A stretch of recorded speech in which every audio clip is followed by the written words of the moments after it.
Hello and welcome to The Ring, Euronews' weekly debate show broadcasting from the European Parliament in Brussels. I'm Stefan Grobe.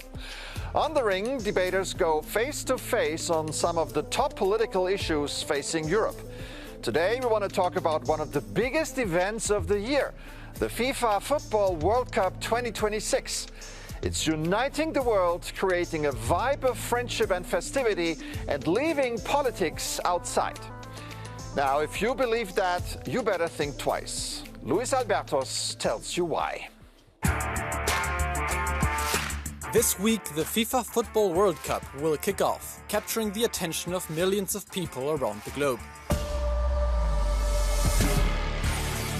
But headlines will not only dominate the sport pages. Rarely has the politics of football fueled such controversial debates in the run-up to a tournament like this year. It starts with the rationale behind giving this event for the first time to 3 host countries covering almost an entire continent and expanding the number of teams from 32 to 48, with more than 1,200 players taking part. Then there's the exploding ticket prices, the fan boycotts, security concerns, whether Iran and Congo can take part, Trump, racism, the list is long. Has the world's most popular sport become a platform for global politics? Is football no longer just a sport? And what does the future of the World Cup look like? A lot to unpack for our contenders, and here they are. Rasmus Andresen, a German MEP from the Greens. He's a member of the Committees on Budget, Economic and Monetary Affairs, as well as a delegation for relations with the United States. Football must not become a playground for investors and pricing algorithms. When supporters are priced out of stadiums and clubs become assets in global ownership networks, we risk losing the very social and community value that makes sports special, he said. Lukas Mandl, an Austrian MEP from the centre-right European People's Party. In the European Parliament, he sits in the committees on development, legal affairs and civil liberties, justice and home affairs. In the run-up to the 2026 World Cup, he says, "For these few weeks, football makes the world a family. To make it political or posh will not help." So let me welcome to the ring Lukas Mandl and Rasmus Andresen. Great to have you here. Good to see you. Now, the aim of the ring is to offer our viewers a glimpse at European Parliament debates, so you should feel right at home here. Are you ready? I think so, yes. We are ready. Good. Now, after all we've heard about the non-football related issues in the run-up of the tournament, are you still excited about the World Cup, Lucas? I'm totally excited. Football is king for the weeks ahead. Such a big game that's involving so many people worldwide is automatically with some political impact, but to politicize it purposely would be the absolutely wrong thing to do. I see the trouble. We will talk about it in this today's discussion, but in the first place, also for myself as a fan, I see the excitement about the game. Okay. Well, I'm ready and I love the sport, so I'm really looking forward to see some nice matches, to follow the German national team, but also some of the others. But I also have some concerns in mind looking on that this tournament mainly will be played in the US, where we have a sitting president who tries to do sports washing and to get a better image out of football. And there are some other issues I think we need to address, where we need to ensure that football still will be the sport for the people and not for some very few. Was it smart to give the tournament to 3 countries covering half a continent? I think yes. Actually, it became the habit that big games would be hosted by several countries, which is cross-border, and cross-border even more provides sports to be a factor that makes people a family, the world a family. So it's good that there are 3 host countries. Of course, there are always also political implications, also due to the current US president, of course. But I think this part of the decision is a good one. But when the venues, the teams, the fans are hundreds of kilometers, thousands of kilometers away.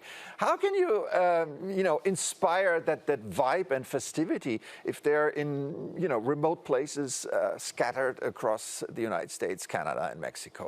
Yeah, well, I mean, that's a fair question to ask. And if you ask me, I think the tournament is far too big. And the reason for this is not that they want to promote the values of football all over the world and they don't want to connect the world together. But what they want to create is money and profits. And in a way, you can say that's fine. Sports had always been a business. But for me, some of the decisions made by the FIFA in the run-up for the tournament had been too much, and one of the issues I think we have to deal with is that the tournament is too big. There are too many countries participating. The tournament takes too long time. It has an impact also for clubs at national level who have to suffer. It has an impact on the players and the health of the players because we are creating a lot of matches, and this is why I'm a bit skeptical about that. This is the right approach. I think next time is going to be in Spain, Portugal, and Morocco. It's also kind of an odd mix. Exactly. Lucas. That part at least will be better in 4 years when we will have it in Europe, together with Morocco, of course, because the distances will be smaller. And I think this dynamic pricing systems, which makes tickets not a business, which is good, I agree with that, but makes them a posh adventure is just wrong. And this is why a more decent approach on European soil in 4 years will be better. But this doesn't take anything away from the excitement about football. Yeah, but are you sure? I mean, the fans will basically meet each other at airports. What about the environmental footprint? I mean, the environmental footprint of this tournament is a big catastrophe. I mean, we can be very clear about that also because the national teams have to travel on long distances with planes. The fans need to do the same. If you, for example, would like to follow the German team, you have to take the plane and for a long distance to reach to all of the different games. But what I think is much more concerning is that this tournament is really something regular citizens can't afford. You need to have a lot of money if you want to watch a game because the prices are far too high for the tickets, but also to travel in the US, even with public transport, is far too expensive. And this means that, like, the idea of that the world comes together, supporters meet each other, are not realistic any longer, at least in this tournament. Well, when you're talking about public transport, there's basically no public transport in the United States. But even in cities like New York or in New Jersey, where we could see some news about that, like the prices were like 10 times higher than they normally were. So even there, you cannot afford to go to the stadium or to travel to the stadium by train. Yeah. Is that an issue here? Absolutely. I mean, there's a lot that stands between us. Not only that my colleague is from the Greens, I'm from the Christian Democrats. He's even German and I'm Austrian. That's the bigger difference, especially when it comes to the World Cup. But to be serious, these algorithms that stand behind this pricing does not serve a very important cause. That football has always been inclusive, something for everybody.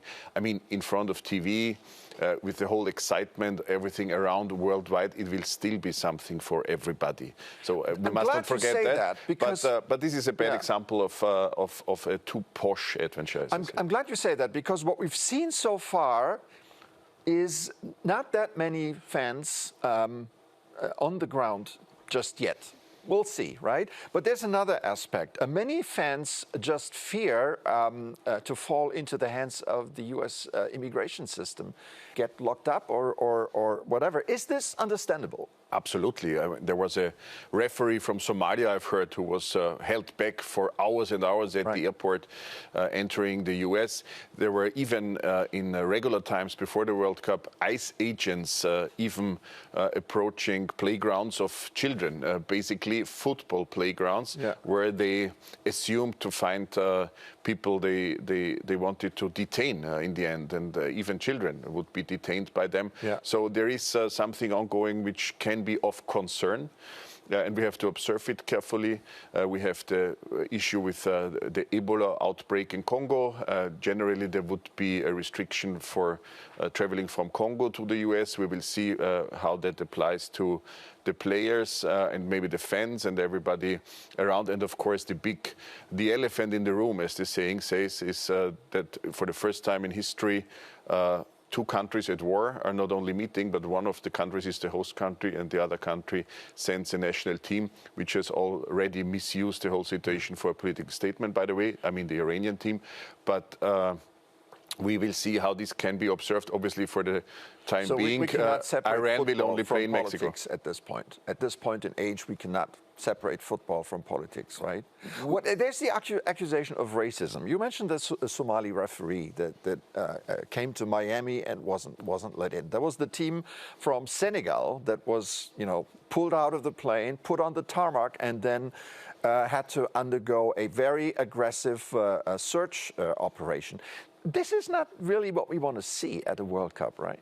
No, and I have to say that I think the FIFA is doing a very bad job in protecting their own referees, some of the players, and I guess also the supporters in dealing with the US administration in a way which, more or less is protecting the US administration and especially President Trump, and they want to avoid big conflicts with the current administration, and this I found quite weird in a way, I have to say, because you can have different opinions on the political situation in the US and so on, and it's maybe not up to the FIFA president to take a big stance on this, but not even protecting their own participants in their tournament, which are necessary to organize it, is in a way weird from my perspective. Let me just stop you here. We'll be talking about this in a moment, as we are just getting warmed up here. Now it's time for gloves off. Now, we want viewers to get a real flavor of the European Parliament chamber where members ask each other questions. That means we want our debaters to challenge each other directly, just as you do in the hemicycle. Let's get started with Lukas Mandl. Dear colleague, you have advocated for boycotting the World Cup. I don't agree with that. I think the excitement about football is much bigger than politics can ever be. And the direct question would be, how would you explain to, let's say, a child excited about football, just interested into football and this exciting game, how would you explain to such a child to boycott the game? I did not advocate to boycott the tournament, especially not for supporters. But what I think politicians should do is to take a clear stance and to criticize both the FIFA but also the current US administration on the mistakes they are making when it also comes to organizing sports. And there I think that politicians have a different kind of responsibility, meaning that they should not travel there and be part of the tournament and green light both the actions of the FIFA and of the US president. So for me, it's not a general boycott, but I think as politicians, we should not go there and support. Well, criticism is good. You have to tell the child that most games are in the middle of the night, and that's also true. Able to watch it. All right, Rasmus, your question. That's up to the parents, I guess, to decide. My question goes on the question if you think we need to regulate European football in general, also with regulation we can do at European level.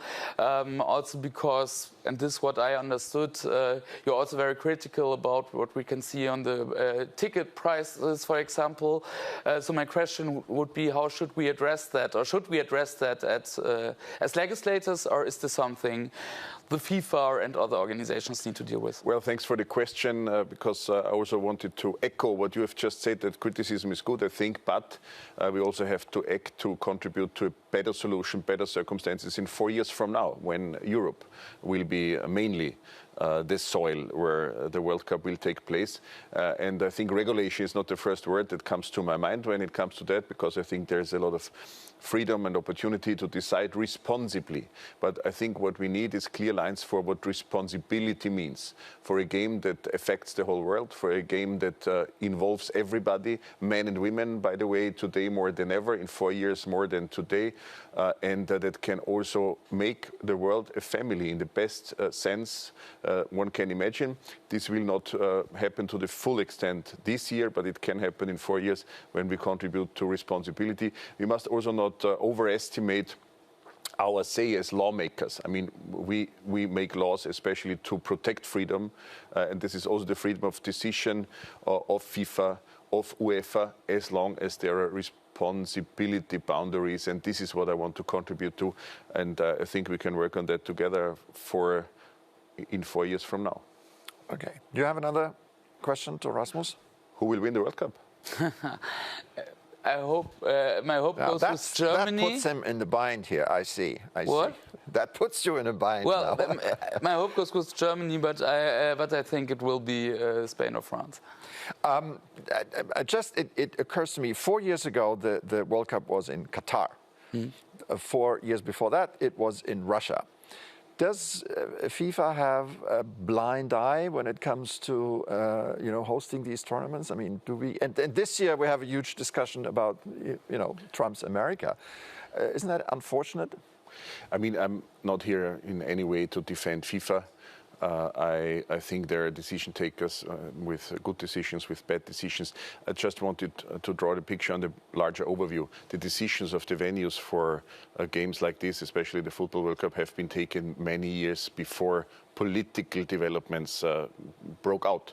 And this was true for Russia. By the way, when we discuss Iran and USA today, we as Europeans know very well that with Russian sports teams in many areas, very often agents and spies come along. But I mean, also I remember how naive the world was, not only FIFA, how naive when it came to the games in Qatar, all the world was about judging, for example, the labor standards when the stadiums were built and so on in Qatar. I have some confidence that today such naivety would not occur anymore. This at least in Qatar, the distances were shorter. Rasmus, your take on this, and then we move on. Well, on the other side, I think also back that time, there had been a lot of criticism on that the tournament took place in Qatar because of good reasons, human rights situations, workers' rights, and so on, freedom of media, for example. I think they have a blind spot. FIFA has a blind spot, and for me, this is an argument for that the big football associations, like the FIFA, are money-driven, and they are arguing with values they are not really following up to, and that's what I'm mostly criticizing. And this we could see with a lot of examples, and this is what I think needs to change. Okay. Well, we've heard the views from our guests. Now it's time to hear from a new voice. I would like to bring in Gianni Infantino, the president of FIFA. At the 50th UEFA Congress in Brussels in April, he said this: "Our responsibility is to give 90 minutes of a match where people can forget their issues, the problems they have at home, they have in work, they have in their countries, they have on a political level." Is he right? Of course he's right. I mean, that's the basic thing you have to say, no matter whether one decision of him is bad, the other one would be good. One can argue about FIFA, about any organization as well. But of course, this quote is exactly how I see it. Well, from my perspective, he's not right because that's not what he's doing and what he's participating in, or how he's organizing the sports. Football had been community-driven for more than 100 years, and I think that organizations like FIFA and people like Mr. Infantino are part of a process which are taking this away from football and where he basically is supporting commercialization and, on the other side, sports washing. So if he sits next to President Trump in the football stadium and he will sometimes be on camera, seen by people back home, then it's not so easy for immigrants, for example, to enjoy the nice game they want to see being played, because they are confronted with his brothership with friendship with Donald Trump. So I think he's right in what it should be about, but he's not living up to that completely. Let's take a break here on The Ring. We'll be back with more after this. Don't go away.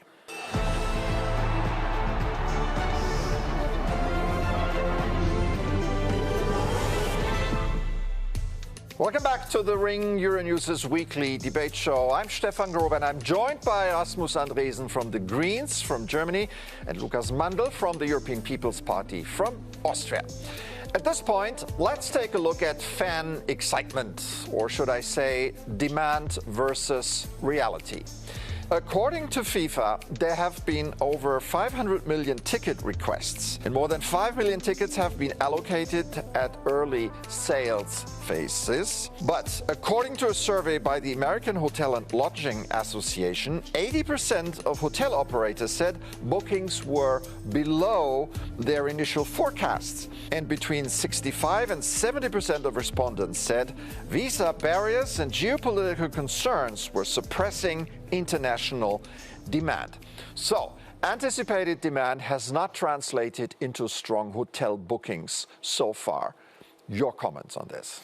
Well, I mean, that's because of the general price level, I think, both when it comes to the tickets, but also to other elements you need to pay for if you travel. And normally people are traveling to the country even if they don't have tickets or can't afford the tickets because they want to be part of that. But this cannot be the case in the US because it's far too expensive.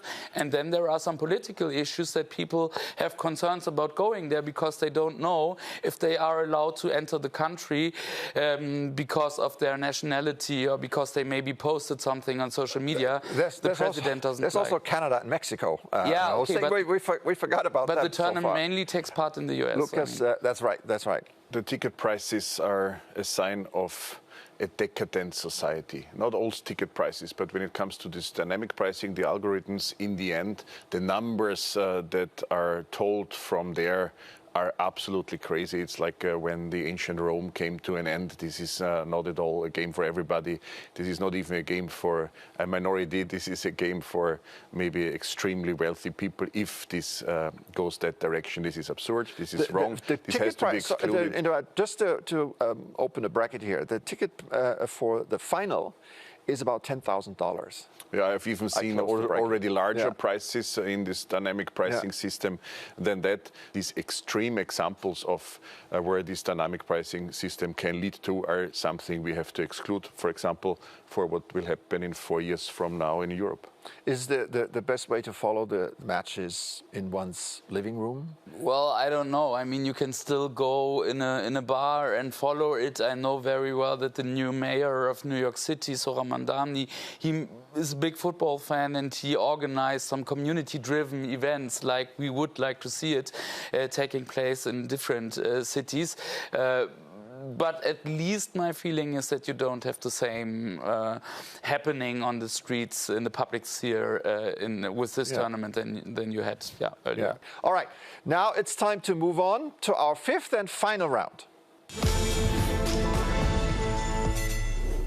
We're going to do something different. I'm going to ask you a set of questions, and you can only answer with a yes or no. All right?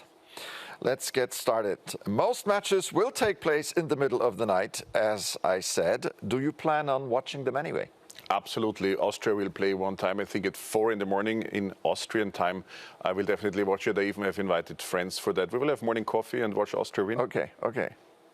I will watch most of it, I guess, but sometimes we have to negotiate important legislation in the parliament, and then I also need to get some rest to be ready for that. Okay. Has FIFA effectively turned World Cup 2026 into a political branding exercise for the host governments? Yes or no? Yes, and not for the good. I mean, they gave a peace prize to Donald Trump. I think no, or not yet to be told. I don't agree with every FIFA decision, but for example, this very present decision about this peace prize for the current US president by FIFA, I mean, it tells more about the current US president than about FIFA. Does giving the World Cup to 3 host nations make political accountability harder? It makes it harder, but I think there are still advantages of having such games, also Olympics, other World Cups, in many countries, while the distances are a problem. I think the distances are the real problem, Okay, well, not that it's 3 nations. Talked about that. It makes it harder, but that's also a reason for supporting, for example, civil society, like supporter organizations, human rights organizations on the ground, which are doing extraordinary and good work, excellent work in following what is actually happening and also reporting back so that you can also come up with problems like in the political sphere. Will security and immigration politics become one of the defining stories of this tournament? I mean, that depends on us, how we perceive it as fans, as citizens, also in public sphere. I mean, if we pay attention to the current US president more than to football, it's also partly our mistake. Football is king now. Okay. Okay. I don't think it's our mistake to criticize if referees are not allowed to enter the country or to discuss what is actually going on with the Trump administration when it comes to immigration and other questions. Security is part of this, and both the FIFA and the US administration are doing a lot, which then again needs to get a response. Okay. Next question. Will Austria win the World Cup? No. Of course. Of course, I support Austria, and I'm a natural born optimist. So the next question is, will Germany win the World Cup? Not at all. Okay. I'm afraid we won't do it, but I would love it. Okay. And finally, was there anything over the last half hour that you heard your opponent say that you agree with? I start with you. I've heard a lot, for example, the strong criticism on the ticket prices and the general development. I think where we maybe have a bit different opinion is on if politics should act, and I think we should act and we should come up with some solutions, because we can see that FIFA is not able in doing that alone. Okay, agreement with Lucas? I agree with the excitement about football. I agree with a lot that has been stated already. I even agree that something has to be done. Maybe the how and what exactly has to be done is something we have to work out together, whether it's rather regulation or rather contributing to responsibility. I think political engineering is always the ultima ratio, the last possible option, not the first thing. And we will prove in Europe in 4 years from now, we will make it better and also learn from the lessons this time. But now, as I said, football is king. All right, wonderful conclusion, and that final answer brings us to the end of this edition of The Ring. Thanks again to Rasmus Andresen and Lukas Mandl for a lively conversation here from the European Parliament. Thanks to our audience at home. If you like, you can continue the conversation by sending us your comments to thering@euronews.com. We'd love to have your feedback. That's it for today. I'm Stefan Grobe. Take care and see you soon here on Euronews.